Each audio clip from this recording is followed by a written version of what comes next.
and welcome back to my channel, or welcome if you are new. In today's video I am going to be doing an update on my London Marathon training for week 2. I did a recap of week 1, I'll leave a card somewhere up there so you can go and see that, and I'll have a playlist of all my London Marathon training updates that I do. So in this video I'm going to be talking about the individual runs that I did, how the week went as a whole, and then if I have anything else that I feel is worth the mention in the video, then I will do so as well, which I do have a couple of things to mention in this video.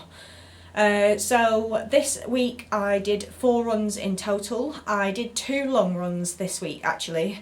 I think I mentioned in my previous video that I had an aborted run on the Sunday. I had some toilet issues and the plan was to redo the run on the Monday and do the 8 miles that I was supposed to do on the Sunday.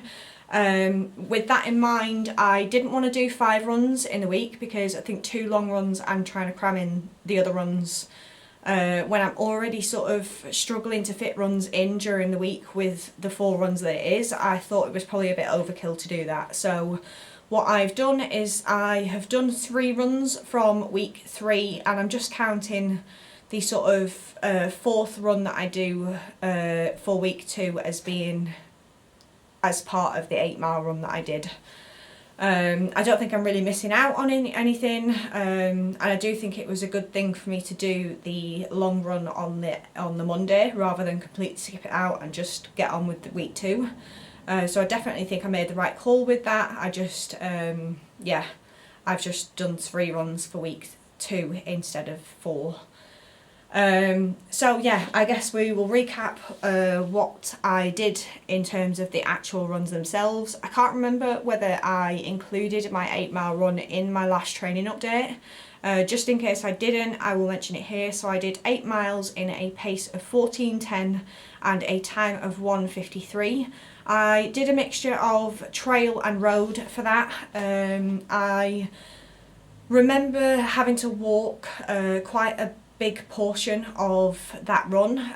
The trail did slow me down significantly, and I did have a long, I think it was about at least half a mile up a big hill on the way back towards the house, and it was very busy at that point during the day. There was a lot of cars coming down like a single track road to go to a construction site that was at the bottom of the road.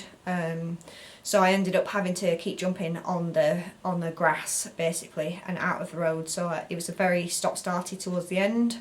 And just generally with me sort of recovering from COVID and stuff like that, I don't feel like I'm 100%. I was still sort of struggling with like a bit of breathing issues and like a phlegmy throat and things like that, so I have still had that ongoing. So I just think it's going to take a bit of time for that to clear, but overall I was happy to have the 8 miles sort of done and dusted. So that was the long run completed for week 1. I'll now move into the rest of the runs that I did for week 2. So for the first run of the week I did 3 miles. I did that in a pace of 13:42 and a time of 41:13. I think I recall that being the day after the long run. I have been finding that my legs haven't been really that sore, if at all, just because I'm taking Crohn's at the moment like I always do for my training, and that has been working really well. I have been taking Crohn's for years, like I would say at least 7 years now, where I've been taking Crohn's during training, and one of the many benefits of taking Crohn's is that it helps to speed up your recovery. And I've always found when I've been taking Crohn's that when I do a particularly hard run or like a long run and things like that, I don't generally tend to suffer with DOMS after my long runs.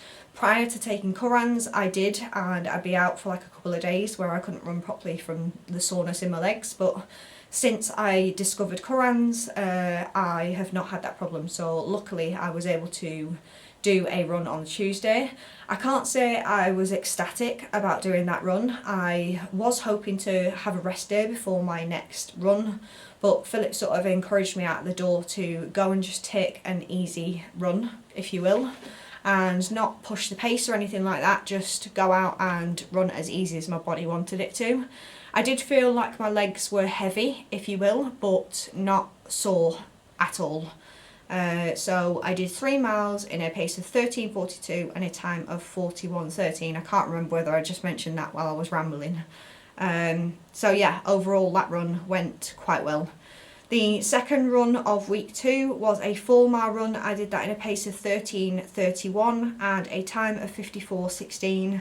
I don't think I remember anything significant from that run that I need to mention. Just looking at Instagram because that's where I usually... it was raining that morning, so it was quite refreshing and it woke me up a bit because I'm doing most of my runs midweek at 5 AM in the morning, so that is great. I'm not particularly stoked about getting up at 5 AM in the morning, but needs must when training needs to be done. So yeah, it was raining that day, and yeah, I do enjoy running in the rain, so I wasn't too fussed about that. Then moving on to my long run, which was my final run of the week. So like I said, I only did 3 runs for that week because I'm including the long run that I did at the beginning of the week as part of week 1. So I did 9 miles for that run in a pace of 14:18 and a time of 2 hours and 8 minutes. I was pretty pleased with this run. It's the longest run that I've done in a very, very long time. I took my Salomon hydration pack out for that run. Let me just get it actually so I can show you, just in case you haven't seen it. So this is my new hydration pack. It is the Salomon Advance 5. It comes with 2... they're not in there at the moment because I've got the water in the fridge, but it comes with 2 500ml water bottles in it that are soft flask, and then you've got the option to have a hydration bladder in the back of it, which is pretty cool. So I am intending on running with the hydration pack for the actual marathon itself, and yeah, I took it out for the 9 mile run on the weekend and it worked pretty well.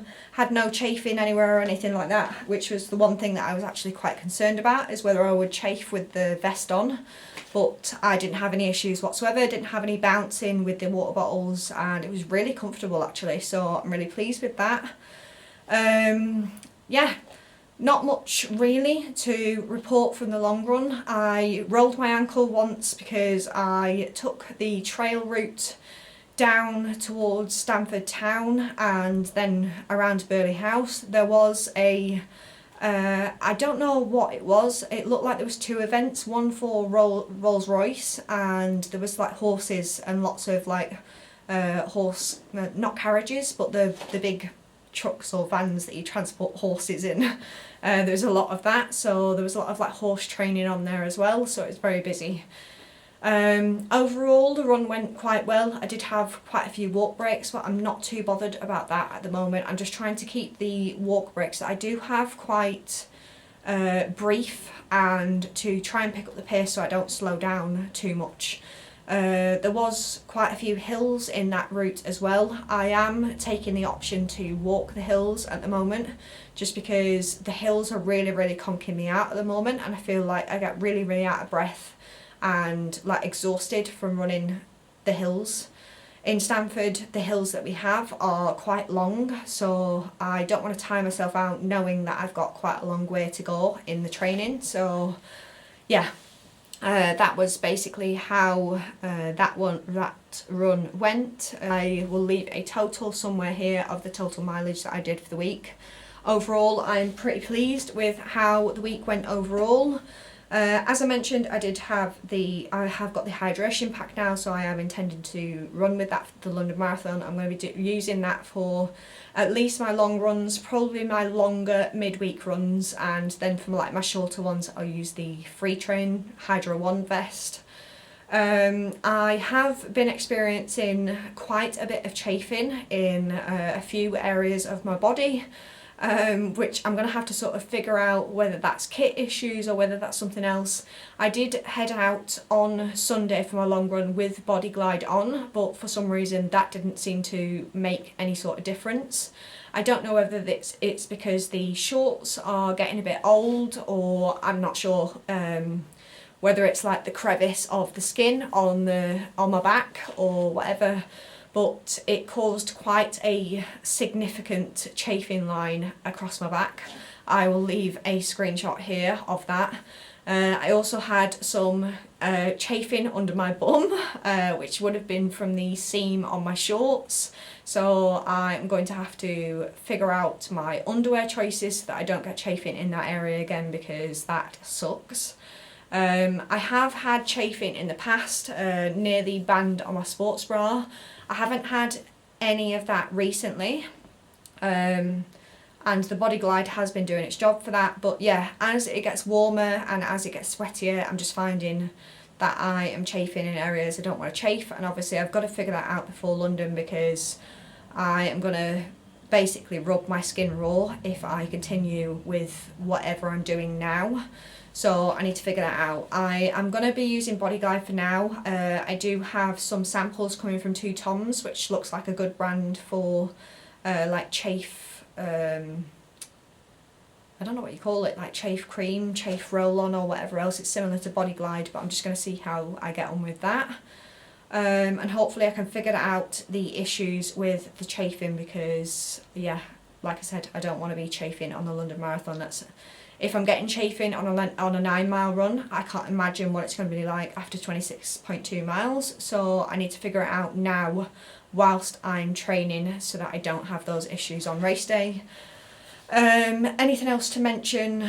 In terms of shoes, I'm currently rotating 2 shoes. I'm using one pair for like my shorter runs and then another pair for just my long runs, because I don't want to run in the same pair throughout the whole of my marathon training and then be at the point where my shoes probably need to be replaced at the point where I do the marathon. I want there to be enough life in them, if you will, to be able to get around the marathon. So in terms of shoes, I am running in the Brooks Ghost 14 for my shorter runs. These have a bit more support on them, so yeah, I am finding these quite comfortable for my sort of midweek runs. And then I did more recently get the Ultra Torin 5, which are these ones here, which I'm using for my long run.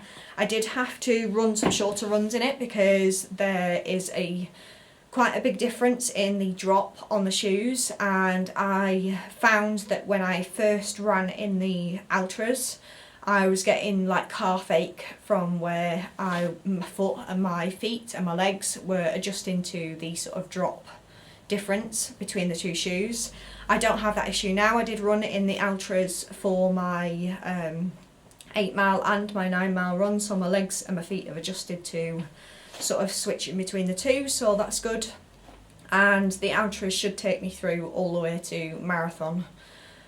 So that's that. And then I don't think I have anything else that I need to mention in terms of what I've been doing training wise. Hydration pack, shoes, chafing. Yeah, I think that was it. So I think I'm going to end the video here, because I don't have anything else to talk about. So if you like the video, give it a thumbs up and subscribe to my channel. You can always click the notification bell down below and be notified of when my videos go live. Other than that, hope you're all staying safe and well. Hope you all enjoy the rest of your weekend, whenever it is that you're watching this, and I will see you again in my next video. Bye.